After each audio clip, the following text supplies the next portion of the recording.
This is the Brainpop Junior Quiz, Listening and Speaking. Number 1. How can you show a speaker that you are paying attention? A. Take notes while you read a book. B. Look around at things in the room.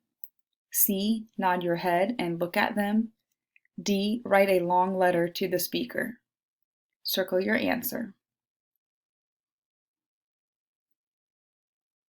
Number 2. Which happens last? A. Moby follows directions to the park. B. A neighbor gives Moby directions to the park. C. Moby listens carefully but gets confused. D. Moby asks the neighbor to repeat the directions. Circle your answer. Number 3. Mia has to read a story out loud in front of the class. What should she do when she reads out loud? A. Read as fast as she can.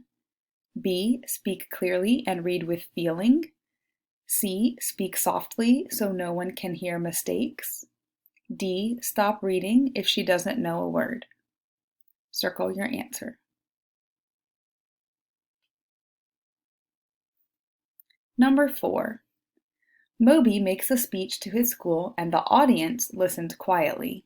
What is an audience? A. A person who votes for a leader.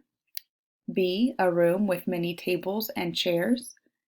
C. A person or group who is listening. D. A place where people eat together. Circle your answer. Number 5. What should you do if you disagree with a friend? A. Say, "You're wrong."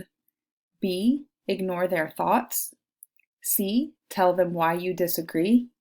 D. Stop talking to them.